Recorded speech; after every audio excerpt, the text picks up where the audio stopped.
Alpen Pharmaceuticals in association with Higher Secondary Principals Forum.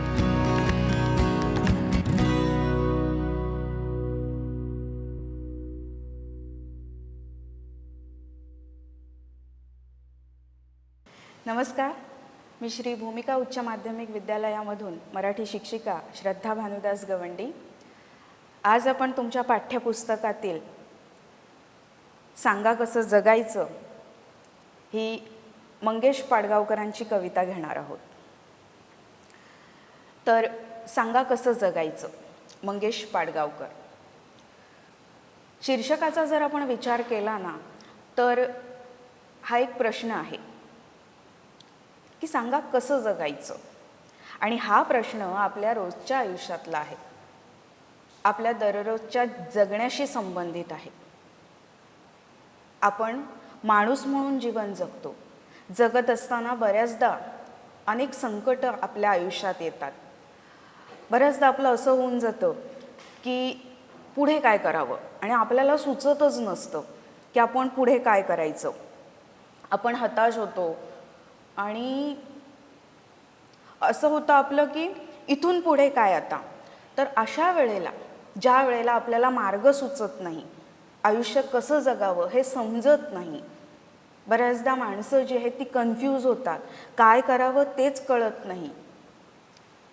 ज्या वेळेला आपण एखाद्या समस्येमध्ये अडतो आणि तिथून कसं बाहेर पडावं हे आपल्याला कळत नाही, म्हणजे इथून पुढे काय हा ज्यावेळी प्रश्न येतो ना त्यावेळी आपल्याला काहीच सुचत नसतं आणि समजत सुद्धा नसतं की काय करावं पुढे। तर अशा वेळेला पाडगावकरांची ही कविता जी आहे ती आपल्याला सुंदर असं मार्मिक मार्गदर्शन करते, एक आशावाद आपल्या मनामध्ये निर्माण करते ही कविता की कसं जगायचं याबद्दल पाडगावकरांनी एक सुंदर विवेचन केलं आहे। या कवितेमध्ये मार्गदर्शन केलं आहे आपल्याला की आपण कसं जगावं आयुष्यामध्ये। कवितेकडे वळण्या अगोदर आपण मंगेश पाडगावकरांबद्दल थोडक्यात जाणून घेऊया। कविवर्य मंगेश पाडगावकर हे मराठी साहित्यातील एक प्रतिभावंत कवी आहेत। कविवर्य मंगेश पाडगावकर यांचा जन्म जो आहे तो 1929 साली महाराष्ट्रातील सिंधुदुर्ग जिल्ह्यामधील वेंगुर्ला या गावी झाला आणि त्यांचं निधन 2015 साली झालं मुंबईला। तसंच त्यांचं शिक्षण हे MA पर्यंत त्यांनी मुंबई विद्यापीठातून केलं आहे, मराठी व संस्कृत अशा 2 विषयांमधून। त्यांचे काही गाजलेले कविता संग्रह आपण पाहूया। जिप्सी, छोरी, सलाम, धारानृत्य, बोलगाणी, राधा, गझल इत्यादी हे त्यांचे काही गाजलेले व लोकप्रिय असे कविता संग्रह आहेत। इतर अनेक कविता संग्रह त्यांच्या नावावर आहेत।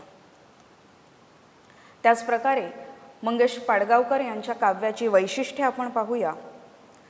सुरुवातीला आपल्या आयुष्यामध्ये त्यांनी निसर्ग संवेदनात्मक काव्यलेखन केलं की निसर्गाशी निगडीत संवेदनात्मक अशा प्रकारचं काव्यलेखन त्यांनी केलं। त्याचबरोबर उत्कट प्रेमभाव व्यक्त करणाऱ्या कवितासुद्धा त्यांनी लिहिल्या आहेत। विडंबन काव्य अर्थातच विडंबन कविता जो प्रकार आहे तो त्यांनी हाताळला आहे। सामाजिक जाणीवेच्या कविता, सामाजिक जाणीव असलेल्या कवितांचं लेखनसुद्धा पाडगावकरांनी केलेलं आहे। तसंच वात्रटिका हा मराठी साहित्यातील एक काव्य प्रकार आहे, तो सुद्धा त्यांनी हाताळला। काही बालगीतांचे लेखनसुद्धा पाडगावकरांनी केलं आहे। आणि वैशिष्ट्य म्हणजे संत कबीर व संत मीराबाई यांच्या काव्याचे त्यांनी अनुवाद केले आहेत। तर अशा या मराठी साहित्यातील प्रतिभावंत कविवर्य मंगेश पाडगावकर यांच्या नावावर असलेले पुरस्कार आपण पाहूया। इसवी सन 1980 साली साहित्य अकादमीचा पुरस्कार त्यांच्या सलाम या काव्यसंग्रहासाठी त्यांना प्राप्त झाला। तसेच 2008 साली महाराष्ट्र भूषण पुरस्कारही त्यांना प्राप्त झाला आहे आणि इसवी सन 2013 साली पद्मभूषण पुरस्कार त्यांना प्राप्त झाला आहे। तर अशा या प्रतिभावंत कवीची कविता आज आपण घेणार आहोत, सांगा कसं जगायचं। मी कविता वाचते आणि आपण कवितेचं स्पष्टीकरण बघून घेऊया. तत्पूर्वी कवितेची मध्यवर्ती कल्पना जी आहे ती आपण जाणून घेऊया. तर ही कविता आपल्याला काय सांगते की हसत खेळत प्रसन्नपणे जीवन जगण्यात मौज आहे असा एक सकारात्मक विचार व्यक्त करणारी ही कविता आहे. थोडक्यात काय तर जीवनाकडे पाहण्याचा दृष्टिकोन नेहमी सकारात्मक असावा असं कवी आपल्याला सांगताय. आयुष्यामध्ये जगायचं कसं हा ज्यावेळी प्रश्न निर्माण होतो त्यावेळी कवीने इथं प्रत्येक नाण्याला जशा दोन बाजू असतात तशा आयुष्याला सुद्धा दोन बाजू असतात. एक चांगली आणि वाईट, सकारात्मक आणि नकारात्मक. आणि आयुष्य जगत असताना आपण नकारात्मक मार्गाने जायचं की सकारात्मक मार्गाने जायचं हे सर्वस्वी आपल्याच हातात असतं. हा विधायक विचार जो आहे आणि आयुष्याकडे बघण्याचा दृष्टिकोन, एक सकारात्मक दृष्टिकोन आपला काय असावा तो कवीने येथे सांगितलेला आहे. मी कविता वाचते. सांगा कसं जगायचं, मंगेश पाडगावकर.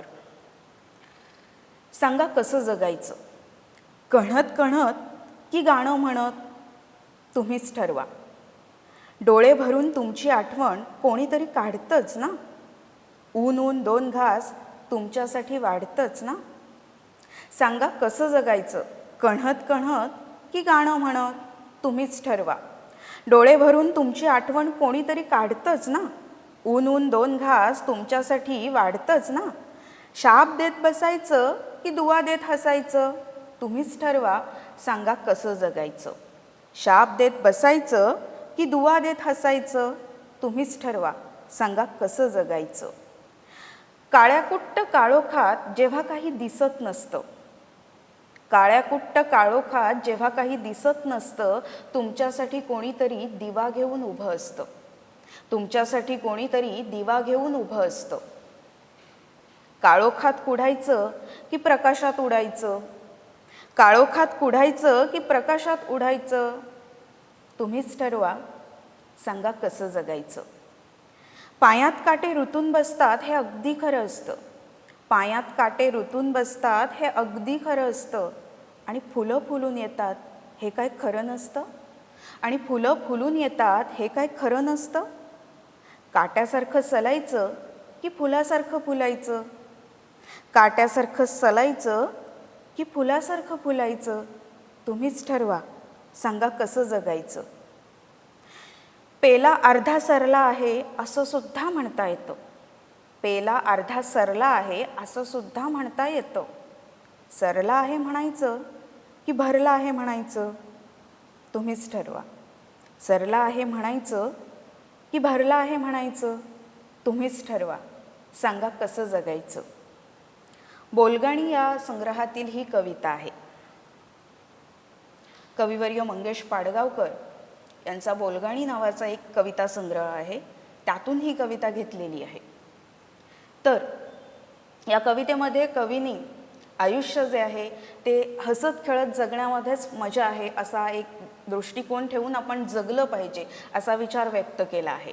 तेव्हा बऱ्याचदा आयुष्यामध्ये जगावं कसं हा प्रश्न प्रत्येकालाच पडतो आयुष्यामध्ये, की आपल्याला काहीच कळत नाही की इथून पुढे आता काय. बऱ्याचदा आपण संकटात सापडल्यानंतर विचार करण्याची जी प्रवृत्ती असते माणसाची ती नाहीशी होते आणि आपल्याला पुढं काय करायचं, इथून पुढे मार्गच दिसत नाही असं होऊन जातं. दुसरं म्हणजे यातून एखाद्या समस्येतून बाहेर पडण्यासाठी माणसाकडे काय असावं, तर मुख्य गोष्ट म्हणजे साहस किंवा धैर्य. त्यानंतर विचार करण्याची जी प्रवृत्ती असते ती आपली नेहमी सकारात्मक असावी आणि त्यातून हळूहळू आत्मविश्वास निर्माण होतो आणि आत्मविश्वासाच्या बळावर माणूस कोणतीही गोष्ट साध्य करू शकतो. आपलं आयुष्य कसं जगावं, कोणते निर्णय घ्यावे आपल्या आयुष्याशी संबंधित हे सर्वस्वी आपल्याच हातात असतं. म्हणून पाडगावकर म्हणतायत की तुम्हीच ठरवा. सांगा कसं जगायचं. की आपलं आपण ठरवलं पाहिजे आणि आपल्यापुरतं आपल्याला ते आपलं ठरवता आलं पाहिजे. की जगणं हे सर्वस्वी आपल्या हातात आहे. वामनराव पै यांनी सुद्धा म्हटलेलं आहे बघा, तूच आहे तुझ्या जीवनाचा शिल्पकार. तसंच आहे ते की तुमच्या आयुष्याला आकार देणं हे तुमच्या हातात आहे. आपण कवितेकडे वळूया. सांगा कसं जगायचं, मंगेश पाडगावकर. सांगा कसं जगायचं, कण्हत कण्हत की गाणं म्हणत, तुम्हीच ठरवा. कण्हत याचा अर्थ कुरकुरत, की आयुष्यामध्ये असं होतं ना आपल्या, की माझ्याच सोबत का हे, मीच का प्रत्येक वेळी, असं प्रत्येकाला वाटतं एखाद्या क्षणी. तेव्हा की कसं जगायचं आपण, कण्हणं जे असतं की तेच तेच पुन्हा पुन्हा कुरकुरणं, की आपल्याच आयुष्यामध्ये असं का, आपल्यालाच हे असं का, की प्रत्येक वेळी मीच का, ह्याला कण्हणं म्हटलं जातं. तर सांगा कसं जगायचं, कण्हत कण्हत की गाणं म्हणत, तुम्हीच ठरवा. गाणं म्हणणं हे आनंदाचं प्रतीक आहे. माणूस आनंदात असला की तो गाणं म्हणतो, गुणगुणतो. तेव्हा आपण कसं जगायचं, एखादा प्रॉब्लेम आल्यावर, एखादी समस्या निर्माण झाल्यावर त्याच्यातच कुरकुरत बसायचं, की तो क्षण ओलांडून पुढे जायचं, आनंदाने गाणं गात जीवन जे आहे ते जगायचं. काय करायचं आपण, हे सर्वस्वी तुम्हीच ठरवा असं कवी सांगतायत. की सांगा कसं जगायचं, कण्हत कण्हत की गाणं म्हणत, तुम्हीच ठरवा. की जगण्याविषयीच्या बाबतीत आपल्याला रडत बसायचंय की पुढे जायचंय. आलेलं संकट धैर्यानं सामोरं जाऊन ते ओलांडून आयुष्यामध्ये आनंद लुटत पुढे जायचं आहे. आणि यासाठी मनामध्ये जो सकारात्मक विचार हवा तो कुठून मिळणार आपल्याला, कुठून प्रेरणा मिळेल, तर डोळे भरून तुमची आठवण कोणीतरी काढतंच ना. ऊन ऊन दोन घास तुमच्यासाठी वाढतंच ना. जगामध्ये आपली इतरही आपुलकीची माणसं आहेत याची जाणीव असणं महत्त्वाचं आहे. आयुष्य जगत असताना आपण स्वतःपुरते इतके स्वार्थी होऊन जातो की आपल्या अवतीभवतीच्या माणसांचा आपल्याला विसर पडून जातो. या जगामध्ये आपली आपुलकीची मायेची माणसं आहेत जी कधी ना कधी आपली आठवणी काढतातच. तर त्यांच्यासाठी आपल्याला जगलं पाहिजे, हा जो सकारात्मक विचार आहे याची जाणीव असणं आपल्याला गरजेचं आहे. ऊन ऊन दोन घास तुमच्यासाठी वाढतंच ना. आता विद्यार्थ्यांचंच उदाहरण घ्यायचं झालं तर शाळा सुटून भर दुपारी तुम्ही घरी गेल्यानंतर तुमची आई म्हणा किंवा घरचे सदस्य म्हणा तुमच्यासाठी गरम गरम जेवण तयार ठेवतात. तुम्ही शाळेतून आल्यावर हातपाय धुतल्यानंतर तुमच्यासाठी जेवणाचं ताट तुमच्यासमोर येतं. तर तुमच्या पोटाची व्यवस्था, तुमच्या भुकेची व्यवस्था, जेवणाची व्यवस्था ही आपुलकीची मायेची जी माणसं असतात, आपली माणसं, ती करतात. तेव्हा आपल्याला जाणीव असणं महत्त्वाचं आहे की जगामध्ये आपण स्वतःपुरते जगत नाही आहोत. आपल्या भोवती आपली इतर माणसंसुद्धा आहेत. याची जाणीव ज्यावेळी आपल्याला असेल तेव्हाच आपण जगण्याकडे एका सकारात्मक दृष्टिकोनातून बघू शकतो आणि जीवन जे आहे ते पुढे पुढे जाऊन आनंद लुटत जगू शकतो. कारण ज्या वेळेला आपल्याला जाणीव असते की या जगामध्ये आपण एकटे नाही आहोत, आपल्याला आपली मायेची माणसं आहेत, आपली माणसं आहेत जी आपल्यासाठी जगतात, तर त्यांच्यासाठी आपल्याला जगलं पाहिजे. ही जाणीव जी आहे ती ज्या क्षणी माणसाला होते तेव्हाच माणूस जो आहे तो आयुष्याचा आनंद लुटत पुढे जाऊ शकतो. तेव्हा आपल्याला ठरवता आलं पाहिजे की आपल्याला काय करायचं आहे. जाणीव असली पाहिजे की आपण एकटे नाही आहोत, आपली मायेची माणसं या जगामध्ये आहेत, आपलं कुटुंब आहे, मित्रमैत्रिणी आहेत. या सगळ्याची जाणीव आपण ठेवली पाहिजे. पुढे बघा. शाप देत बसायचं की दुआ देत हसायचं, तुम्हीच ठरवा. सांगा कसं जगायचं. तर आयुष्यामध्ये एखाद्या माणसानं आपलं वाईट केलं तर त्याला आपण वाईट उच्चार बोलायचे की तो विषय तिथंच सोडून देऊन पुढे जायचं, काय करायचं, हे सर्वस्वी आपलं आपण ठरवलं पाहिजे. शाप देणं म्हणजे एखाद्याला वाईट बोलणं आणि दुआ देणं याचा अर्थ आशीर्वाद देणं. तर आयुष्यामध्ये एखाद्यानं आपलं वाईट केलं म्हणून त्याला आपलं वाईट करण्यासाठी शाप देत बसायचं आपण, की पुढे जाऊन आपलं आयुष्याला सुंदर आकार आपल्याला कशा प्रकारे देता येईल ह्याचा विचार करून झालं गेलं गंगेला मिळालं हा विचार घेऊन पुढे जाणं किती गरजेचं असतं ते बघा. की एखाद्या माणसानं म्हणा किंवा काही माणसांनी म्हणा की आपलं वाईट केलं तर काही हरकत नाही, आपले विचार हे नेहमी चांगले असावे. कारण येथे आपली मानसिकता जी आहे ना, आपण ज्यावेळी एखाद्याला वाईट बोलतो, एखाद्या संबंधी कुरकुरत बसतो, त्यावेळेला आपली मानसिकता खराब होते. आपल्या मनावर त्याचा परिणाम होत असतो, इतर जगावर त्याचा काहीही परिणाम होत नसतो. कारण तुम्ही कुरकुरतात, छाप देत बसतात, चरफटत बसतात, हे स्वतःपुरते. त्या माणसाला त्याचं काहीही देणं घेणं लागत नसतं. बऱ्याचदा आल्या समस्यांसाठी आपण दुसऱ्याला दोष देऊन त्याच्या नावाने जे शाप देत बसतो किंवा त्याच्या नावानं जी बोटं मोडत बसतो, यातून आपण आपल्याच मनावर परिणाम करून घेत असतो. कारण आपली मानसिकता तेथे बिघडते. दुसऱ्याच्या आयुष्यावर आपली मानसिकता खराब झाल्याचा काहीही फरक पडत नसतो. तेव्हा आल्या प्रसंगामध्ये धैर्यानं सामोरं जाणं गरजेचं असतं. माणसाकडे फक्त आणि फक्त धीर असणं, संयम असणं गरजेचं असतं. संयम म्हणजे पेशन्स. जर तुमच्या अंगी संयम असला तर हळूहळू त्यातून आत्मविश्वास निर्माण होतो आणि तुम्ही सापडलेल्या जाळ्यातून बाहेर निघण्यासाठी हळूहळू तुम्हाला एक दिशा मिळते. तर आपल्या आयुष्यासंबंधीचे निर्णय आपल्याला स्वतः घेता आले पाहिजे. स्वतः आपल्याला ते ठरवता आलं पाहिजे की आपल्याला काय करायचं आहे अशा प्रसंगी. तेव्हा आपण काय करायचं हे सर्वस्वी तुम्हीच ठरवा असं पाडगावकरांनी म्हटलेलं आहे. पुढे, काळ्याकुट्ट काळोखात जेव्हा काही दिसत नसतं, तुमच्यासाठी कोणीतरी दिवा घेऊन उभं असतं. काळोखात कुढायचं की प्रकाशात उडायचं तुम्हीच ठरवा, सांगा कसं जगायचं. तर काळाकुट्ट काळोख म्हणजे काय? तर एखादी भयंकर अशी समस्या. जीवनामध्ये बऱ्याचदा अनेक प्रसंग येतात की जिथून आपल्याला काहीच दिसत नसतं की आपण इथून बाहेर कसं पडावं. चारही बाजूला माणसाच्या काळोख असतो की आपल्याला काळोखानं घेरलं आहे आणि या काळोखातून प्रकाशाचा मार्ग कसा शोधायचा, इथून बाहेर कसं पडायचं, असं होतं बऱ्याचदा. तेव्हा आपण काय करावं? तर सकारात्मक विचार करावा माणसाने. हिंदीमध्ये एक कहावत आहे बघा, भगवान के घर देर है अंधेर नहीं. तसंच आहे की तुमच्यासाठी कोणीतरी दिवा घेऊन उभं असतं. हा एक आशावाद कवीने इथं निर्माण केला आहे की माणसानं नेहमी आशावादी असावं.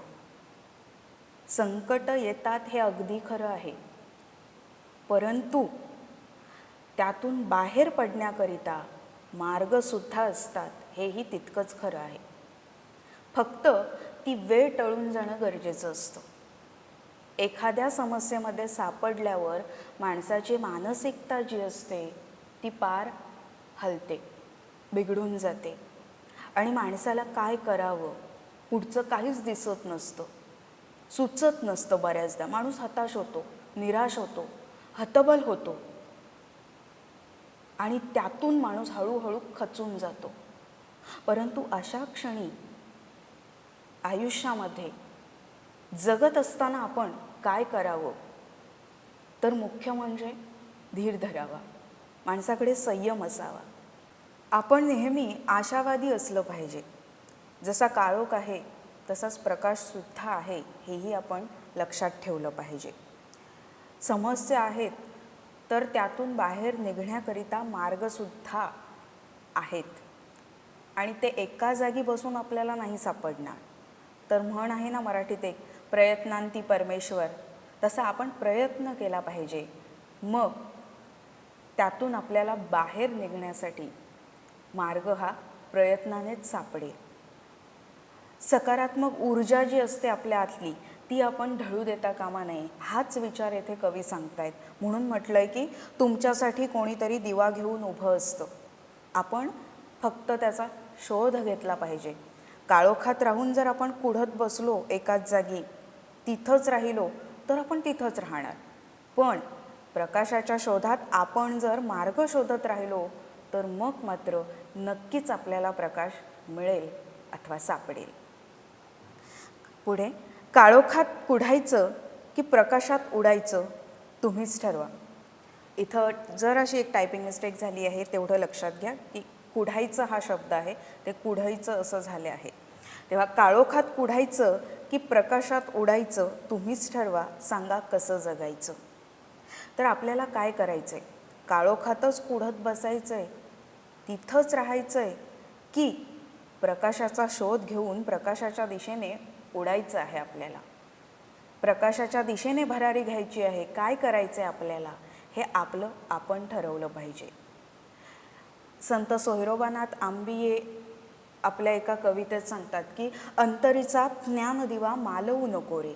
त्याप्रमाणे आपली आतली जी ऊर्जा आहे ना, तो जो ज्ञानदिवा असतो अंतरीचा, की आपल्याला सतत जो प्रेरणा देत असतो, आत्मविश्वास देत असतो, तो मालवू देऊ नका, विश्वास ढळू देऊ नका. आत्मविश्वासाने आलेल्या संकटांना तोंड द्या आणि संयमानं द्या, कारण तेवढी वेळ निघून गेली की पुढचं सगळं आपलंच आहे आणि तुम्ही जिंकू शकता. आत्मविश्वासाच्या बळावर तुम्हाला आयुष्य जगायचं आहे, इतकं लक्षात घ्या. आणि हेच इथं कवी पाडगावकर आपल्याला सांगतायत की आपल्याला आत्मविश्वास कुठून प्राप्त होतो, तर आपल्या आतली जी ऊर्जा आहे तिथून. ती आपल्याला मालवू द्यायची नाही आहे, ती सदैव कायम तेवत ठेवायची आहे. तर ती ऊर्जा कशी प्राप्त होते आपल्याला, तर आपल्या विचारातून. आणि आपले विचार कसे असावे, नेहमी सकारात्मक असावे. पुढे, पायात काटे रुतून बसतात हे अगदी खरं असतं, आणि फुलं फुलून येतात हे काय खरं नसतं. काट्यासारखं सलायचं की फुलासारखं फुलायचं तुम्हीच ठरवा, सांगा कसं जगायचं. कवीने एक सुंदर उदाहरण दिलं आहे इथे की काटे आहेत आपल्या आयुष्यामध्ये, अगदी खरं आहे, परंतु काट्यासोबत फुलंसुद्धा असतात, हेही तितकंच खरं आहे. तर आपण काय करायचे? काट्याचा गुणधर्म जो आहे तो बोचणं, आणि फुलाचा गुणधर्म काय आहे तर फुलणं. आपलं आयुष्य आपल्याला कोणत्या दिशेने न्यायचं आहे, काट्याच्या दिशेने की फुलाच्या दिशेने, हे आपलं आपण ठरवायचं असतं. काट्याचा गुणधर्म जो आहे तो अंगीकारून आपण सतत इतरांना बोचायचं, स्वतःला सलत राहायचं. काय करायचं की फुलासारखं फुलायचं. काय करायचं? फुलाचा गुणधर्म जो आहे तो आत्मसात करून इतरांच्या आयुष्यामध्ये सुगंध पसरवायचा आणि आपण आनंद लुटायचा, की काट्यासारखं बोचत राहायचं. काय करायचं हे आपलं आपण ठरवलं पाहिजे. इथं काटा जो आहे तो नकारात्मकतेचं प्रतीक आहे आणि फूल हे सकारात्मकतेचं प्रतीक आहे. तेव्हा आपल्याला आपल्यापुरतं ठरवता आलं पाहिजे की आपल्याला काटं व्हायचं आहे, आपल्याला काटा व्हायचं आहे की फूल व्हायचं आहे, काय करायचं आहे. म्हणून म्हटलंय की काट्यासारखं सलायचं की फुलासारखं फुलायचं तुम्हीच ठरवा, सांगा कसं जगायचं. आपल्याला आयुष्यामध्ये काटा होऊन जगायचं आहे की फूल होऊन फुलायचं आहे, काय करायचं आहे. एक साधं उदाहरण घ्या की फुलांमध्ये गुलाबाचं जे फूल आहे ते काट्यात राहून फुलतं. आयुष्यामध्ये काटे असतात हे अगदी खरं आहे. त्या गुलाबाच्या फुलाकडून आपण शिकलं पाहिजे की काट्यात राहून सुद्धा तो उमलतो, फुलतो. तर आपण सुद्धा आपलं आयुष्य त्याच्याप्रमाणे काट्यात राहून सुद्धा आपल्याला ते फुलवता आलं पाहिजे. इतकी आपली विचारशक्ती जी आहे ती प्रगल्भ असली पाहिजे. विचार करताना आपण जर नेहमी सकारात्मकतेचा विचार केला तर आपण काट्यात सुद्धा फुलू शकतो. कारण मनातला आशावाद आपल्याला ढळू द्यायचा नाही आहे. विचार करण्याची प्रवृत्ती ही आपल्याला सकारात्मक ठेवली पाहिजे. पुढे कवी याच बाबतीत एक सुंदर उदाहरण देत आहेत बघा. शेवटचं कडवं आहे. पेला अर्धा सरला आहे असं सुद्धा म्हणता येतं. सरला आहे म्हणायचं की भरला आहे म्हणायचं, तुम्हीच ठरवा. सांगा कसं जगायचं. एखादा ग्लास, त्याच्यामध्ये अर्धं पाणी आहे आणि अर्धा तो रिकामा आहे, तर त्या ग्लासकडे बघताना आपला दृष्टिकोन काय असावा किंवा काय असतो ह्याचा जर आपण विचार केला तर आपल्या आयुष्याचा दृष्टिकोन आपल्याला समजतो. ग्लास अर्धा भरलेला आहे आणि अर्धा रिकामा आहे. सरला म्हणजे रिकामा, अर्धा तो सरलेला आहे. आपल्या दृष्टीला काय दिसतं? सरलेला दिसतो पेला की भरलेला दिसतो पेला? यावरून आपला जो दृष्टिकोन आहे तो ठरतो. जे सरलेलं आहे त्याच्याकडे दुर्लक्ष करून जे भरलेलं आहे तिथं जर आपण लक्ष केंद्रित केलं तर आपलं आयुष्य नक्कीच सुंदर होईल. कारण आपल्याकडे जे नाही त्याच्यासाठी रडत बसण्यापेक्षा जे आपल्याकडे आहे त्यातून आपल्याला आपलं आयुष्य कसं सुंदर निर्माण करता येईल याकडे आपलं लक्ष असलं पाहिजे. जे नाही त्याच्यासाठी रडत बसण्यापेक्षा जे आहे त्याच्यात समाधान मानून त्यातून आपल्याला सुंदर असं पुढे काय घडवता येईल याकडे आपली विचारदृष्टी जी आहे ती असली पाहिजे.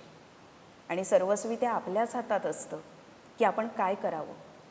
आपला दृष्टिकोन आयुष्यात जगत असताना आपण कसा ठेवावा हे पाडगावकरांनी तुमच्यावरच सोडलेलं आहे की तुम्हीच ठरवा कसं जगायचं. जगण्याच्या इथे दोन बाजू मांडलेल्या आहेत, एक म्हणजे सकारात्मक आणि दुसरी नकारात्मक. त्यातून काय उचलावं हे आपल्या हातात आहे. सकारात्मकता उचलावी की नकारात्मकता उचलावी हे सर्वस्वी पाडगावकरांनी तुमच्यावर सोपवलं आहे. तेव्हा तुम्ही विचार करा की आपलं आयुष्य सुंदर बनवण्याकरिता, आपलं आयुष्य सुंदर बनवण्याकरिता आपल्याला काय गरजेचं आहे, सकारात्मकता की नकारात्मकता. आणि योग्य ती निवड करून आपण जर योग्य ते निर्णय घेतले तर नक्कीच आपल्या आयुष्याला योग्य अशी दिशा लाभते. तर अशा प्रकारे पाडगावकरांनी या कवितेतून हसत खेळत तुम्ही जीवन जगा, जीवनाचा आनंद लुटा असा एक चांगला विधायक दृष्टिकोन तुमच्यासमोर ठेवला आहे. आत्मविश्वासानं आलेल्या संकटांना सामोरे जा. म्हणजे सध्याच्या परिस्थितीचा सुद्धा तुम्ही जर विचार केला की आत्ता कोरोनाचा जो काळ आहे त्यातून आपण शाळेत येत नाही आहोत, तर प्रुडंट मीडियामार्फत आणि प्रिन्सिपल्स फोरमतर्फे त्याच्यातून हा जो मार्ग काढलेला आहे लेक्चर्स तुमच्यापर्यंत पोहोचवण्याचा, तर त्याचा पुरेपूर योग्य तो फायदा घ्या आणि आलेल्या परिस्थितीला तोंड द्या. ही वेळ टळून जाईल हा आशावाद मनात ठेवा आणि तुमच्या समोर जे वाढलं गेलं आहे त्याचा आस्वाद लुटा. सांगा कसं जगायचं या कवितेचे आपण प्रश्न पाहूया. 7 ते 8 ओळीत उत्तरे लिहा असा एकमेव मोठा प्रश्न आहे. जीवनाकडे पाहण्याचा कोणता दृष्टिकोन कवितेतून प्रकट झाला आहे? तर या प्रश्नाचं उत्तर जे आहे ते संपूर्ण कवितेचा भावार्थ येईल की पाडगावकरांनी जीवनाकडे पाहण्याचे 2 दृष्टिकोन मांडले आहेत. ज्या प्रकारे एका नाण्याला 2 बाजू असतात तसं आयुष्याकडे बघण्याच्या आपल्या 2 बाजू असतात, सकारात्मक आणि नकारात्मक. कोणत्या दृष्टिकोनातून आपण आयुष्याकडे पाहावं यासाठी त्यांनी काही उदाहरणं दिली आहेत. ती उदाहरणं मांडा आणि या प्रश्नाचं उत्तर जे आहे ते संपूर्ण कवितेचा भावार्थ तुम्ही लिहा थोडक्यात. त्यानंतर पुढे संदर्भ. तर शाप देत बसायचं की दुवा देत हसायचं तुम्हीच ठरवा असा एक संदर्भ आहे. आणि दुसरा संदर्भ जो आहे तो काट्यासारखं सलायचं की फुलासारखं फुलायचं तुम्हीच ठरवा. भाषा अभ्यासक्रमामध्ये पुस्तकामध्ये जरी 2च संदर्भ दिले असले तरीसुद्धा कवितेतील कोणतीही ओळ संदर्भाला येऊ शकते. तेव्हा आपली तयारी असावी. कवितेचं वाचन करा आणि कुठलीही जरी ओळ आली तरी संदर्भासाठी आपली तयारी ठेवा. संदर्भ लिहित असताना त्याच्यामध्ये कवितेचं नाव आणि कवीचं नाव येणं गरजेचं आहे. त्याचप्रकारे थोडक्यात ती ओळ कोणत्या संदर्भात आली आहे. तर या कवितेतून कोणतीही ओळ आली तर ती ओळ जगण्याविषयीचा एक सकारात्मक दृष्टिकोन व्यक्त करते. माणसानं हसत खेळत जीवन जगावं हाच विचार व्यक्त करणारी ही कविता आहे. तेव्हा या कवितेतून जर संदर्भासाठी कोणतीही ओळ आली तर संदर्भ लिहित असताना कवितेचं नाव, कवीचं नाव आणि या कवितेतून व्यक्त होणारा जो भावार्थ आहे तो एका ओळीत तुम्हाला मांडायचा आहे आणि त्यानंतर दिलेल्या ओळीचं स्पष्टीकरण मांडायचं आहे. तेव्हा संदर्भासाठी तुम्ही तुमची तयारी ठेवा. कोणताही जरी संदर्भ आला तरी त्यासाठी तुम्ही तयार राहा. आणि या कवितेच्या बाबतीत जर आपण मागच्या 4-5 वर्षांचे बोर्डचे पेपर पाहिले पडताळून तर आपल्या लक्षात येतं की ही कविता संदर्भासाठी महत्त्वाची आहे आणि तितकीच प्रश्नांच्या बाबतीतही महत्त्वाची आहे. तेव्हा दोन्ही दृष्टिकोनातून या बॅलन्स ठेवून आपण अभ्यास केला पाहिजे या कवितेचा. असं नाही की फक्त संदर्भ किंवा फक्त प्रश्न, तर संदर्भ आणि प्रश्न दोन्हींसाठी या कवितेची तुम्ही तयारी करा. बाकी पाडगावकरांनी सांगितलेला जो विचार आहे तो विसरू देऊ नका की हसत खेळत जीवन जगायचं आहे आणि जीवनाचा आनंद लुटायचा आहे. समस्या आपल्या आयुष्यामध्ये येतीलच, कारण जिथं काळोख आहे तिथं प्रकाशसुद्धा आहे, जिथं काटे आहेत तिथं फुलंसुद्धा आहेत. हे लक्षात आपण घेतलं पाहिजे आणि संयम बाळगून आपण पुढे गेलो पाहिजे. आत्मविश्वासानं, धैर्यानं येणाऱ्या संकटांना सामोरे जा आणि आयुष्यामध्ये नेहमी सकारात्मक विचारशक्ती बाळगा. आणि ज्या प्रकारे पाडगावकर सांगतायत त्याप्रमाणे तुम्हीच ठरवा, सांगा कसं जगायचं. Prudent Scholars, powered by Lupin Pharmaceuticals. अब आपकी सुरक्षा आपके हाथों में. ल्यूपी सेफ हैंड सैनिटाइजर, आपका और चेन्नई सुपर किंग्स का फर्स्ट लाइन ऑफ डिफेंस. अब आपकी सुरक्षा आपके हाथों में. ल्यूपी सेफ हैंड सैनिटाइजर, आपका और चेन्नई सुपर किंग्स का फर्स्ट लाइन ऑफ डिफेंस. अब आपकी सुरक्षा आपके हाथों में. ल्यूपी सेफ हैंड सैनिटाइजर, आपका और चेन्नई सुपर किंग्स का फर्स्ट लाइन ऑफ डिफेंस.